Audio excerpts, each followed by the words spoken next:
Hello students, question number 29 from JEE 2023, 13th April, shift 1. The question is, let A and C be two vectors and B is a vector such that A is equal to है B cross C and modulus of B का square equal to 50 है,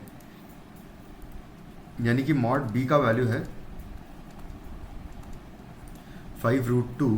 तो आपको इस expression का value बताना है। तो सबसे पहले इसको यूज़ करूँ अगर मैं, तो ये लिखा हुआ है कि A vector is equal to B cross C vector, यानी कि ए वैक्टर का मॉडुलस इज इक्वल टू हो जाएगा बी क्रॉस सी का modulus.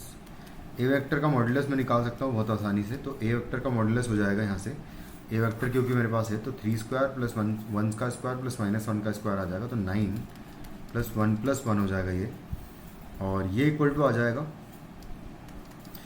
Modulus of B vector multiplied by modulus of C vector and into sine of angle between them आएगा, यानी कि sign of theta आ जाएगा। मान लेते थीटा एंगल है बी और सी के बीच का। तो ये तो हो गया √11 और ये इक्वल टू हो जाएगा मॉडुलस ऑफ बी, यानी कि 5√2 के बराबर होगा। मॉडुलस ऑफ बी हमें पता है।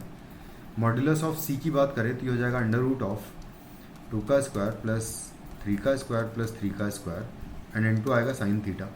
तो यहाँ से हम लोग साइन थीटा का वैल्यू निकाल सकते हैं। तो sine theta is equal to हो जाएगा √11 डिवाइडेड बाय आएगा 5√2 एंड इनटू इसका वैल्यू देखें तो 9 प्लस 9 18 प्लस 2 हो जाएगा 22।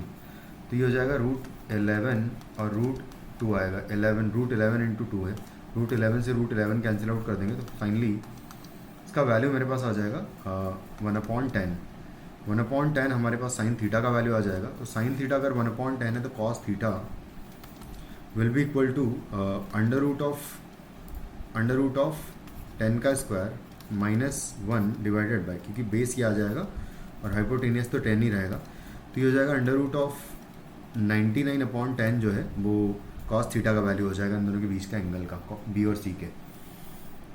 इस एक्सप्रेशन का वैल्यू अगर मुझे निकालना है तो यहाँ पर इसकी वैल्यू निकाल ही लेते हैं इस तरीके से कि 72 तो एज इट इज़ है, और मैं बी प्लस सी के होल स्क्वायर को ओपन करेंगे अगर, तो यहाँ से आएगा modulus of b square plus आएगा मॉडुलस ऑफ सी स्क्वायर और आएगा प्लस 2 टाइम्स बी का डॉट विथ सी आएगा।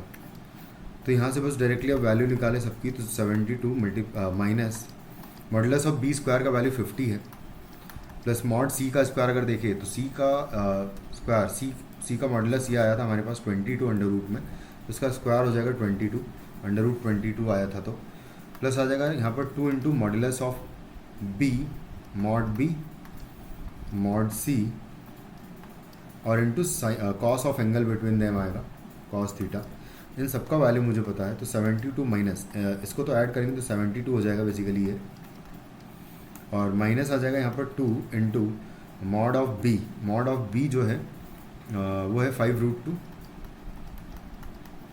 Into mod of c is √22 and into cos theta का वैल्यू है √99 डिवाइडेड बाय 10 है, कुछ इस तरीके से है। तो ये 72 से तो 72 कैंसिल आउट हो जाएगा और यहाँ पर बेसिकली ये प्लस है तो ये माइनस हो जाएगा, लेकिन हमें फाइनली मॉड बताना है इस पूरे का, तो पहले निकाल ही लेते हैं वैल्यू। नेगेटिव आएगी तो इसको पॉजिटिव बता देंगे। तो जाएगा -2 इंटू 5√2 एंड 5√2 के बाद यहाँ पर √22 है जिसको मैं लिखूँगा √2 इंटू √11 एंड इंटू है 9 √11 है, तो ये हो जाएगा √9 इंटू √11 क्योंकि 99 है ये, और डिवाइडेड बाय 10 है, कुछ इस तरीके से है। तो यहाँ से √2 इंटू √2 2 हो जाएगा, तो 2 इंटू 5 इज़ 10, तो ये बेसिकली ये दोनों कंबाइंड होकर इस 10 से कैंसिल आउट हो जाएंगे और फाइनली वैल्यू यहाँ से आएगी -2 इंटू √11 इंटू √11 हो जाएगा 11 एंड इंटू √9 का वैल्यू हो जाएगा 3। तो यहाँ से जो वैल्यू आ रही है वो 6 हो जाएगा ये, तो 6 इंटू 11 हो जाएगा 66, जो कि फाइनली हमारी वैल्यू होगी। क्योंकि -66 आया, मुझे मॉड निकालना था इस पूरे का, तो इस वजह से इसका वैल्यू हो जाएगा 66, जो कि होगा आपका फाइनली आंसर इस क्वेश्चन का। Thank you.